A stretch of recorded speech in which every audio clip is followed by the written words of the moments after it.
അതായത് നൂല് കെട്ടിയ മൊത്തം ഈ മുത്ത് പിടിച്ചിട്ട് ആദ്യം ഒരു മന്ത്രമുണ്ട്, ഗുരുമന്ത്രം, അത് പറയണം. അത് ആ വിസിറ്റിംഗ് കാർഡിൽ കൊടുത്തിട്ടുണ്ടാവും. ജസ്റ്റ് ഞാൻ പറഞ്ഞു കാണിക്കാം. ജയ ശ്രീ കൃഷ്ണ ചൈതന്യ പ്രഭു നിത്യാനന്ദ ശ്രീ അദ്വൈത കഥാധര ശ്രീവാസതി ഗൗരഭക്തവൃന്ദ. ഈ മന്ത്രം ഒരു പ്രാവശ്യം പറയണം.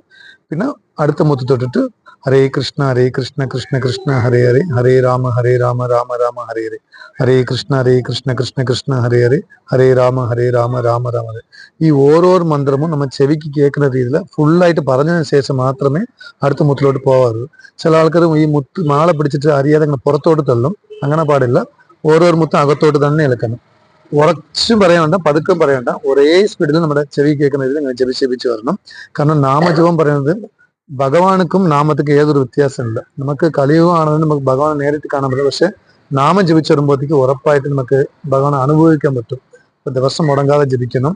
എന്തുകൊണ്ടാണ് മന്ത്രജപം ജപിക്കുന്നത് വെച്ചാൽ, മന്ത് എന്ന് വെച്ചാൽ മനസ്സാണ്, ത്രാൻ എന്ന് വെച്ചാൽ എക്സസൈസ് ആണ്. അപ്പൊ മനസ്സിനെ ത്രാണെന്ന് ചെയ്യാനാണ് മന്ത്ര എന്ന് പറയുന്നത്. അപ്പൊ നമുക്ക് ശരീരം ശുദ്ധമാണ് പോലെ ദിവസം നാമം ജപിച്ച് ഉറങ്ങിച്ചിട്ടായിക്കൊണ്ടിരിക്കും. മനസ്സ് എത്രത്തോട്ട് പ്യൂരിഫിക്കേഷൻ ആണുണ്ട് അതിനനുസരിച്ച് കൂടുതൽ ഭഗവാനെ കൃഷ്ണന്റെ അനുഗ്രഹം നമുക്ക് ഉണ്ടാവും. ഓക്കെ, അപ്പൊ ദിവസം മുടങ്ങാതെ ജപിക്കണം. കലിയുഗത്തിലെ ധർമ്മമാണ് ഭഗവാന്റെ നാമം ജപിക്കുന്നത്. എന്തൊക്കെ നമ്മുടെ ജീവിതത്തിൽ ഒരുപാട് ബുദ്ധിമുട്ടും പ്രശ്നങ്ങളും എല്ലാം ഉണ്ടാകും. ഇതൊക്കെ മറികടക്കാനായിട്ട് ഒരേ മാർഗം ഭഗവാന്റെ നാമജപം മാത്രമാണ്. ഇത് ആരാണ് മുടങ്ങാതെ ജപിക്കുന്നത് അവർക്ക് ഉറപ്പായിട്ട് ഭഗവാൻ ശ്രീകൃഷ്ണന്റെ ഒരുപാട് അനുഗ്രഹവും ആശീർവാദം ഉണ്ടാകും. ഹരേ കൃഷ്ണ. Thank you. മന്ത്രം ജപിച്ചിട്ട് ഹരേ കൃഷ്ണ ജപിക്കുമ്പോൾ നമുക്ക് കൂടുതലായിട്ട് പിന്നെ ഇത് വ്യക്തമായിട്ട് കാര്യങ്ങൾ ഈ ഒരു ബുക്കിൽ കൊടുത്തിട്ടുണ്ട്. വായിച്ചോളൂ.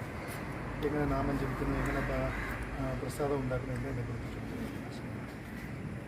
വായിക്കുന്നു. കുഴപ്പമില്ല, പൈസ